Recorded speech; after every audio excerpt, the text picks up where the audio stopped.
Thank you.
पांडुरंगा करू प्रथम नमन पांडुरंगा करू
या ठिकाणी अखंड हरिनाम सप्ताहाचा पहिला दिवस आणि या पहिल्या दिवसाची सेवा सालाबादप्रमाणे माझ्याकडे आलेली आहे।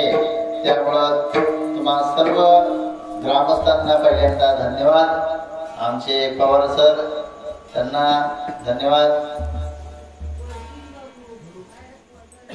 महाराजांसमोर त्यांना नमस्कार। या ठिकाणी विठ्ठलवाडी विठ्ठलवाडीतले आपले सगळे ग्रामस्थ मंडळ धरकरी या ठिकाणी आलेले आहेत आणि त्याचबरोबर माझ्याबरोबर बरेच वेळा असतात ते आपले सुचिंद्याचे अरविंद महाराज आणि त्यांचा मुलगा पहिल्यांदाच मला वाटते आज कीर्तनात सुरुवातीपासून वाजवायला बसतोय. तसे आम्ही दोघे एका गुरुचे शिष्य आहे, पण अजून एक गेला पुढं समजा थोडा, पण एक अजून तिथंच आहे थोडासा, कधीतरी येईल पण चालू आहे नाही का. या ठिकाणी तुम्हा सर्वांच्या निमंत्रणा खातर कीर्तन रूपी सेवेसाठी मी या ठिकाणी हजर झालो. आणखी लय झालं तर 1 वर्ष सेवा घडेल तुमच्या इथं, आणि नंतर कदाचित मग बोलवलं तर येणार, पण अशक्य आहे आणि शक्य पण आहे. तसं काय अवघड नाही, तुम्हाला काय अवघड नाही, पेट्रोल टाकले की मी येणार, तसं काय नाही. पण मला वाटतं ही आणि आणखी एखादी सेवा घडेल, आणि ती शक्यता कमी आहे. कदाचित मी 1 वर्ष अगोदरच पुढच्या वर्षी जुलैमध्ये किंवा, पण कुणाच्या मदतीला धावून येतो तर जो कोणी दास असेल त्या दासाच्या मदतीला धावून येतो. तुम्ही आम्ही दास आहोत का नाही, आत्मपरीक्षण आपलं आपणच करायचं. माळ घातली म्हणजे दास झाला असं नाही, पंढरपूरची वारी केली म्हणजे दास झाला असं नाही. काय महाराज, पंढरपूरची वारी केली, आळंदीची वारी केली म्हणजे दास झाला असं होत नाही. पण दास होण्यासाठी वेगळं काहीतरी करावं लागतं. तुकाराम महाराज तर म्हणतायत देवाचा दास होणं वेगळं, पण माझ्या जीवनामध्ये जर मला संतांचं दास्यत्व पत्करायला मिळालं तरी पण मी ते स्वीकारेन. संतांचे पायी हा माझा विश्वास, संतांचे पायी हा माझा विश्वास,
संतच आपल्या जीवनामध्ये जर भेटले तर आपलं कल्याण होणार आहे, अन्यथा नाही. मग संत आपल्याला देव दाखवतात, देवापर्यंत जाता येतं. म्हणून तुकाराम महाराज म्हणतायत तुमचा नाही संतांचा तर सोडूनच द्या, देवाचा तर दास होणं सोडून द्या, पण तुमची दासीचा दास करून ठेवा, आशीर्वाद द्यावा. आज तुमच्या दासाचा दास होण्याचं भाग्य जरी मला लाभलं तर ते माझं परम भाग्य मी समजतो. दास्यत्व स्वीकारणं इतकं सोपं नाही. कारण का दास्यत्व म्हटलं की मालकाने जसं सांगेल तसं नोकराला काम करावं लागतं. सेवके करावे, दुसरं प्रमाण घ्या तुकाराम महाराजांचं, सेवके करावे, सांगितले काम ते मी पण कामा नये. नोकराला सांगितलं भांड उचल म्हणलं की भांड उचलायला लागतं.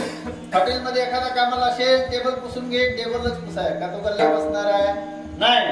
सेवके करावे सांगितले काम तेथे मी तुपण कामा नये. जो दास आहे सेवक आहे त्याच्या वाट्याला जे काम आलेलं आहे तेच त्याने केलं पाहिजे. पण आपण व्यावहारिक बोलतोय आम्ही आणि वास्तव बोलतो. त्यामुळं तुमच्यापैकी कुणाला राग आला तरी मला त्याच्याशी काही देणं घेणं नाही. तुकाराम महाराज म्हणतात काही लोक म्हणवा हरीचे दास, बरोबर, म्हणवा हरीचे. अहो तुम्हाला देवाचं दास्यत्व पत्करायला किंवा आम्ही देवाचे दास आहे असं म्हणायला आम्हाला लाज वाटते. एखाद्याला म्हटलं की नाही, बघा आता आपल्या मी कीर्तनकार म्हणून सांगतो पण माझी हकीकत तुम्हाला सांगतो. मला लोक विचारतात महाराज, ते महाराज म्हणतात हा मला आदरार्थी बोलतात, हॅटूनवर काय टाकायचं? आता माझ्यापासून सुरुवात करू मग तुमचं बघू आपण काय नाहीतर नका लिहू. आता काही लोक मजेने विचारतात हवपचा अर्थ काय? हळूच भजी पळवणारा. हरिभक्त परायण असा घ्यायचा असं नाही. ते म्हणतात हबप म्हणजे काय? आपण सांगायचं त्यांच्या भाषेतला अर्थ सांगायचा, हळूच भजी पळवणारा. बरोबर ना? पण मला विचारल्यानंतर मी सांगतो दसाडे सर असं लिहा, काय अडचण आहे, कीर्तनकार आहे. पण मला पण असं वाटतं हरिभक्त परायण असं नाही. दसाडे सर लिहिलं तरी मी सांगतो बस आहे. हबप तुम्ही लिहिलं तर मग ते चांगलं आहे. पण माझं नाव आता गोरेगावला कार्यक्रम आहे म्हणजे सर काय टाकायचं म्हणलं, दसाडे सर टाका. हबप टाकू का? तुम्हाला वाटलं तर टाका, बरोबर. नाही वाटलं तर नका टाकू, तसं काय नाही. पण कीर्तनकाराला माझी कीर्तनकार असं कोण म्हणतं का? नाही, माझी कीर्तनकार नाही. आपल्यापैकी कोणावर ही वेळ आली असली तर माफी मागून म्हणतो माझी माळकरी व्हायला लागलेत आता. बरेचसे आहेत आमच्या दाभोळमध्ये तर त्याला पेव फुटलं. माळकरी सप्ताह बसवायला लागला, सप्ताह माझी माळकरी. मगाशी चर्चा झाली ना, कुठं गेले ते? तुम्ही स्वतः ना होता. आळंदीला जायचं म्हणून जातात माणसं, दास म्हणून जात नाही, मजा करायला म्हणून जातात. शिर्डीला जातात त्याच गाडीमध्ये खायला प्यायला मिळतं. कुणाला तरी एखादा पुढारी सगळा खर्च करतो. कोणी खर्च करतो म्हणून जाऊ नका तुम्ही. काय तुम्हाला जाण्यात आनंद वाटत असेल तर जा, माझं प्रामाणिक मत आहे. आनंद वाटत असेल तर पायी तीर्थयात्रा घडे. पंढरी पाऊल परियसा, पंढरी पाऊल परियसा, ऐसा ठसा नामाचा. ऐशी पंढरी म्हणजे ध्याती, ऐशी पंढरी म्हणजे ध्याती. किंवा वाराणसी चाले एक मास, वाराणसी चाले एक मास. गोदावरी एक दिवस, गोदावरी एक दिवस. पंढरी पाऊल परियसा, पंढरी पाऊल परियसा, ऐसा ठसा नामाचा. ऐशी पंढरी म्हणजे ध्याती, ऐशी पंढरी म्हणजे ध्याती. वाराणसी तीर्थाकरता चालून 1 महिना चालून जेवढं पुण्य मिळतं तेवढं गोदावरी तीर्थाकरता 1 दिवस चालून पुण्य मिळतं. आणि पंढरपूरच्या वाटेने तुम्ही घरातून निघताना असा 1 पाऊल टाकला मग पुण्य. 1 महिना 1 दिवस आणि 1 पाऊल. पंढरी पाऊल परियसा, पंढरी पाऊल परियसा, ऐसा ठसा नामाचा. ऐशी पंढरी म्हणजे ध्याती. आम्ही काय घेऊन जातो? पिशव्या घेऊन जातो. जाताना नसल्या कमी पडल्या तर भरपूर पिशव्या तिथं खरेदी करतो. लेकरा बाळांना नातवंडांना सगळ्या पिशव्या येताना गच्च भरून आणतो. काय आणला त्या दिवशी आहे का नाही? साधा प्रसाद पण आणला नाही, कारण पंढरपूरवरून आणलेला 15 दिवसापूर्वीचा तसाच घरात ओळख पडला होता. आता तरी कशाला आणायचा? आम्ही मला वाटते 22 तासात आम्ही वारी करून आलो मागे आळंदी. कीर्तन करून ते पण रात्री मला वाटतंय 12 वाजेपर्यंत कीर्तन केलं आपण ना, 11 पर्यंत. आणि तिथून लगेच आम्ही हल्लो 1:15 1 वाजून 11 मिनिटांनी आपण तिथून हल्लो आलो. पण हा महत्वाचा मुद्दा आहे की तिथं जाऊन माझ्यासारख्याला कीर्तन करायला मिळतंय धर्मशाळेमध्ये. ह्यांना स्नान घडलं, प्रदक्षिणा घडली, मुखदर्शन घडलं, हे ह्यांचं महत् भाग्य. पण जायच्या अगोदरच जर तुम्ही येताना ड्रायव्हरच्या तिथं बसून बॉक्स आणत असाल आणि तिकडून आल्यानंतर जर इथे येऊन 10 दिवस घट बसवत असाल, घट बसला होता माझ्या हाताखालच्या एका माणसाचा 10 दिवस, शेवटी मला मेमो द्यावा लागला. ही परिस्थिती आहे. म्हणजे तुम्हाला कुणी नेतं म्हणून जाऊ नका पंढरपूरला, आळंदीला. तो खर्च करतोय फुकट आहे, त्याचा खर्च फुकट आहे आणि तुमचं ही जाणं फुकट आहे. अहो तुम्ही माळकरी होता ना, 7-8 वर्षे माळ गळ्यात वागत होतो, प्यायचं ते प्यायचं. मग तुम्ही माझी माळकरी का आजी? आपल्यासारखे आजी आहे, माझी आमदार आहे, बरोबर, माझी खासदार आहे. आता बघा एकच दोन सांगतो मी. माझी कीर्तनकार कधी होणार नाही, मी माझी होईल, माझी होणार हेडमास्टर. पद आलं ना की त्याला माझी येतं, कुठलंही असू द्या, आणि चांगलं कार्य करणार. शिक्षकाला कधी माझी शिक्षक येत नाही बघा, शिक्षकच. पण माझी मुख्याध्यापक, माझी सुभेदार मेजर, माझी जिल्हा परिषद सदस्य, माझी सरपंच, आजी सरपंच. पण इथं कीर्तनकार कुठला माझी झालाय का? नाही झाला. माळकरी व्हायला लागल्या, हे मला वास्तव सांगायचं. माळकरी तुमच्या आमच्यासारखे तत्वनिष्ठ, किती वेळा त्या धर्मशाळेत शब्द उच्चारला मी, तात्विक आणि तत्वनिष्ठ माणसं राहिली नाही समाजात. माळ घातली कशासाठी घातली तेच आपल्याला माहिती नाही. तुमच्यापैकी किती माळकरी आहेत ते मला माहिती नाही. पण नित्यनेमाने हरिपाठ आणि काकडा, ज्ञानेश्वरीचं थोडं 5 ओव्या का होईना वाचणारे किती जण असतील मलाही सांगता येत नाही. म्हणून तुकाराम महाराजांचा एक अभंग आहे दासाच्या बद्दलच. दास आहे ना, त्याने ते केलंच पाहिजे. नित्यनेम आहे तो. नित्यनेम नामी ते प्राणी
लक्ष्मी वल्लभ दयाळू, त्याच्याजवळ देव असणारच. पण काही माणसं मोठा गंध लावतील, मोठ्या मण्याच्या माळा घालतील. तुकाराम महाराज एवढा मोठा संत महात्मा, तो म्हणतो नोहे दास खरा,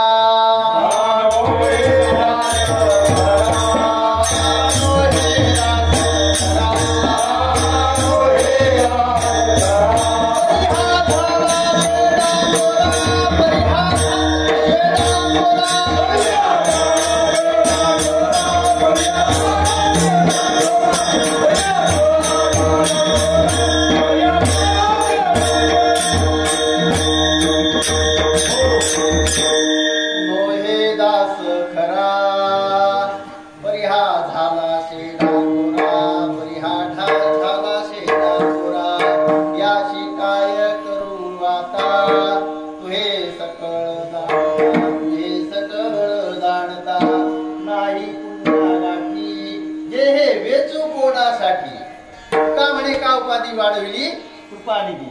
म्हणून अहो तुकाराम महाराजांना लोक संत म्हणायला लागली, देवाचे दास आहेत असं म्हणायला लागले. त्यावेळेला तुकाराम महाराजांच्या बुद्धीला ते पटलं नाही आणि ते म्हणतायत, खरं सांगू का, अंतर्यामातून सांगू, ते पांडुरंगाचा दास नाही, पण लोकांनी दौंडी डांगोरामध्ये दौंडी पिटली. मोठा संत आहे, मोठा संत आहे, पण तुकाराम महाराज लहानपण देगा देवा मुनी साडतरेचा रवा. आणि म्हणून इथं तुकाराम महाराज म्हणतात मी दास नाही, पण लोक मला देवाचा दास म्हणतात, भक्त म्हणतात. मोहे दास खरा हा, तरी हा झाला शे डांगोरा, दौंडी पिटली लोकांनी. मोठा संत महात्मा आहे, मोठा संत महात्मा आहे. मग अशा संतांच्या जीवनामध्ये जरी संकट आली, ती संकट भक्तांनी निवारण केली, देवाने निवारण केली. म्हणून दास म्हणून घेण्यात आम्हाला लाज वाटते. दास हे शब्द दास आहे, तुम्ही कुणाचे दास, पत्ता दिला पाहिजे. मनवा हरीचे दास, का म्हणे मजही दास, बरोबर ना. आम्ही ज्याचे दास त्याचा पंढरी वास. तो पांडुरंग परमात्मा ज्याचे आम्ही दास झालो, तो आमचा पांडुरंग परमात्मा पंढरपूर मध्ये आहे. आणि त्याच दास्यत्व पत्करलं ना, मग तुमच्या जीवनामध्ये कसलंही संकट आलं तरी ते संकट निवारण होत. हे अभंगाच्या पहिल्या चरणात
पत्करलं एकाच भक्ताने, त्याच्यासमोर आपण कीर्तन करतो. दास्यत्व निकट हनुमंते पै केले, म्हणून देखील रामचरण. किती जणांनी दास्यत्व पत्करलं त्या पांडुरंगाचं. बळी आणि भीष्म, प्रल्हाद, विभीषण, चंद्रार्क, व्यास आणि वशिष्ठ, वाल्मिकाधिक. आपला संसारही फाटका आणि परमार्थही फाटका. तुम्हाला किती जणांना पटले माझं वाक्य? काय मत आहे? संसार अहो संसार एक झाला होता, ही तव समूळ मिथ्या वार्ता. बरोबर. आजपर्यंत अहो रावणासारख्याला संसाराची घडी बसवता आली नाही. आपल्यासारख्याला संसार काय माणसं म्हणतात, आपला संसार टामटुमीत आहे, टामटुमीत नाही. किती म्हणा तुम्ही, आपला संसार काय कमी नाही. हो घर मी सांगतो, एकदा मंदिराचं काम झालं ना की परत त्या मंदिरात काय आणायला लागत नाही. पण कळस झालं ना, एकदा कळसाचं काम झालं की मंदिराचं काम पूर्णत्वास जात. पण घरात काय काय लागतं ते ह्यांना विचार. शेजारची काय आणलं, शेजारच्या बाईनं की हिच्या पोटात दुखलंच, तिने हे आणलंय, तिने ते आणलंय. आपल्या मागं तुमतुन वाजतं, तुम